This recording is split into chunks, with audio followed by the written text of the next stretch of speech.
이것은 30세 이상 당뇨병의 발병률과 같은 수치로 그만큼 흔한 질환이다. 그러나 하지불안 증후군은 진단과 치료가 제대로 이루어지지 않고 있다. 미국의 한 연구에서는 중증 하지불안 증후군인 경우에도 약 80%만이 의사를 찾아갔고 이들 중에 하지불안 증후군 진단을 받은 사람은 6%에 불과한 것으로 나타났다.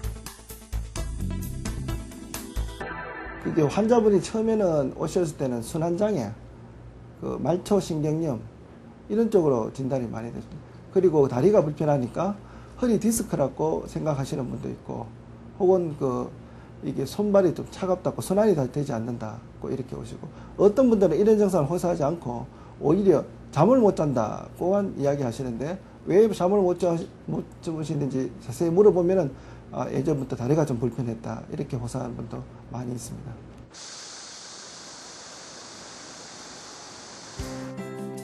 하지불안 증후군은 가족력의 영향도 크게 나타난다.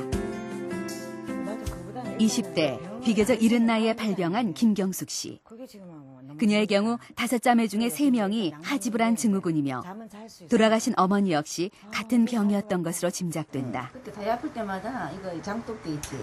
아, 그렇지. 그거 맨날 돌아다녔어. 매일 엄마 못 주무시고도 여기 다녔던 엄마 그런 기억이 난다. 그때 어릴 때 내 동생을 등에 업고 이렇게 엎드려 계시가 주무시던 거 바로 이렇게 주무시면 많이 이제 불편하시겠죠. 그리고 약을 이제 한 번도 못 드셨잖아요. 이건 신경조도 하시면서 그때도 그런 약도 없었고 지금에서야 지금 저희들도 알았잖아요. 그러니까 우리 어머니는 약도 한번 못 드시고 평생을 이제 다리 이렇게 두드리시면서 하시다 돌아가셨죠.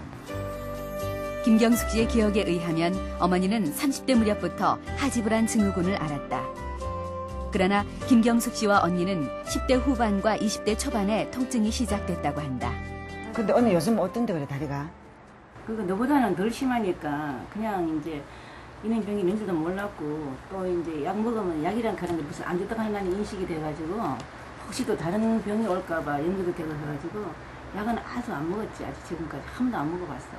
나는 그래도 제일 걱정이 애들 지금까지는 괜찮은데 만일에 애들 이제 결혼을 하고 또 걔들이 또 애를 낳았을 때 걔들이 또 그러면 어떡하나 걱정을 했었거든. 45세 이전에 하지불안증후군이 생기는 분을 조사해 보니까 하지불안증후군이 갖고 계신 분들이 일반인들에 비해서 가족력이 있는 분들을 물어보니까 약 6배에서 7배 정도 가족력이 많게 조사되었습니다. 그래서 저희들도 외래 보면은 이렇게 가족에 그런 증상이 갖고 있는 분들이 있느냐고 물으면 대부분 젊은 나이에 시작된 분들에서는 하지불안증후군 증상을 가진 가족분들이 있다고 대답하는 분들이 상당히 많이 있습니다. 가족력은 하지불안 증후군을 진단하는 데 중요한 요소가 된다. 연구에 의하면 하지불안 증후군 환자의 50%는 가족력이 있고 이들은 10대에서 30대까지의 조기 발병률이 가족력이 없는 경우에 비해 6배 정도 높은 것으로 나타났다. 대개 이제 하지불안 증후군이 나이가 젊은 나이에 발생하면은 좀 증상도 약하고 진행 속도가 느린 반면에 좀 나이가 드셔서 발병하는 경우는 증상도 좀 심하고 진행이 좀 빠르실 수 있는데요. 또 환자들 중에는 몇 년 동안 증상이 약해지거나 거의 없는 경우도 있고 또 일부 환자들은 이 증상이 자연적으로 소멸되는 경우도 있습니다. 그래서 환자마다 증상이 좀 다양하게 나타난다고 볼 수 있습니다. 문제는 하지불안 증후군이 매우 흔한 질환인데도 제대로 진단받지 못하거나 미리 치료를 포기하는 경우가 많다는 것이다. 병원에 가면은 무슨 신경이 좀 예민하신가 보다고. 그래서 병명을 못 찾았어요. 그래서 죽을 때까지 그냥 이거 그런가 보다 그냥 그러고 있었는데 발목이 시리고 저리고 뭐 표현을 못 하겠어요.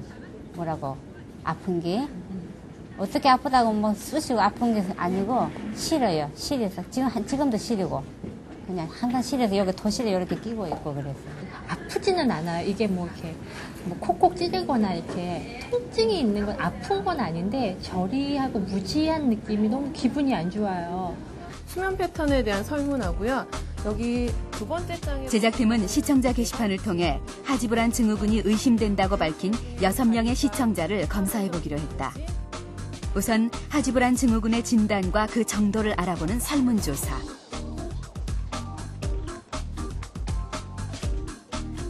(1차) 검사 결과 6명의 신청자는 모두 하지불안 증후군인 것으로 나타났다. 증세가 4가지 진단 기준에 모두 부합되는 것이다. 다음은 자세를 고정시켰을 때 이상 감각 때문에 다리를 움직이는 정도를 알아보는 SIT 검사. 수면에 들기 위해 우리 몸은 근육이 이완되며 두뇌는 비각성 상태가 된다. 그러나 다리를 움직이게 되면 잠에 들기가 어렵거나 수면 중에도 자꾸 잠을 깨게 된다. 하지불안 증후군과 정상인의 다리 운동 정도를 비교해보면 하지불안 증후군 환자들은 밤 10시부터 다음날 6시까지 심한 불편감과 다리 운동이 지속되는 것을 확인할 수 있다.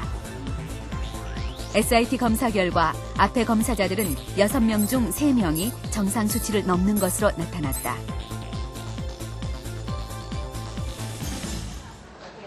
마지막으로 진행된 체열 검사에서는 철분 부족 여부를 알 수 있는 페리틴 지수를 측정했다. 철분은 도파민을 생성하는 매개체이자 치료 방법을 결정하는 데 중요한 요소다. 페리틴 수치를 반드시 체크를 합니다. 왜냐하면 하지불안 증후군 환자들이 원인이 없는 특발성 하지불안 증후군이나 2차성 하지불안 증후군이나 철분이 떨어져 있는 경우 그것이 하지불안 증후를 유발하거나 아니면 악화시킬 수 있는 영양 요소가 되기 때문에, 그리고 철분 부족이 있으면 쉽게 교정해 줄 수 있기 때문에 반드시 측정을 합니다. 그래서 그 대표적인 측정치가 페리틴이라는 수치인데요. 페리틴은 우리 몸에 있는 저장철의 양을 반영합니다. 검사 결과 6명의 환자들 중 5명에서 페리틴 지수가 낮게 나타났다. 특히 3명은 20 이하의 낮은 수치이며 1명은 매우 심각한 철분 결핍 상태다. 보통은 페리틴이 30 이상이면 정상이지만 하지불안 증후군 환자는 페리틴이 50 이하만 돼도 철분 치료를 시작한다. 미국 수면학회에서 권장하는 치료 기준을 보면 하지불안 증후군이 명백하면서 페리틴이 50 이하이면 철분을 투여하도록 권장하고 있는 상태로 이 6명 중에 5명은 철분 투여가 필요한 상태입니다. 심각한 통증과 이상 감각, 이로 인해 수면에 지장을 받는 하지불안 증후군. 그 고통에서 벗어날 방법은 없을까? 현재까지는 고혈압과 마찬가지로 조절하는 병이라고 생각하시는 게 맞습니다. 일반적으로 고혈압 환자분들이 일단 혈압이 높아서 약을 먹게 되면 제일 처음에 생각하는 질문 중에 혈압약을 먹기 시작하면 계속 먹어야 된다면서요? 이런 질문을 하시거든요. 이거는 고혈압 약물이 혈압을 조절하는 거 작용만 있을 뿐이지 고혈압약을 먹는다고 해서 혈압 자체를 유발하는 원인까지 제거된다는 건 아니거든요. 그건과 마찬가지로 하지불안 증후군을 현재까지는 알려진 치료법으로는 증상을 조절하는 데 목표를 두는 수밖에 없습니다. 그래서 현재까지 알려진 하지불안 증후군의 치료법은 크게 2가지다. 단순히 도파민 기능을 항진시키는 약물 치료와 도파민 이상이 철분 부족에서 오는 경우 철분을 보충하는 것이다. 그러나 이것 역시 병을 완치할 수 있는 방법은 아니다. 일종의 대증요법인 셈이다. 그나마 다행인 것은 환자들 중 80%가량은 약물 치료를 통해 증세가 호전된다는 것이다.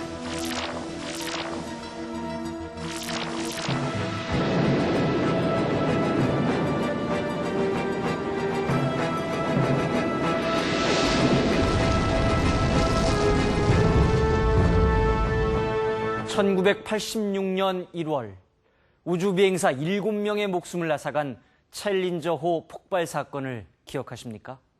이 사건의 원인은 놀랍게도 수면 부족 상태에서 일어난 실수 때문인 것으로 밝혀졌습니다.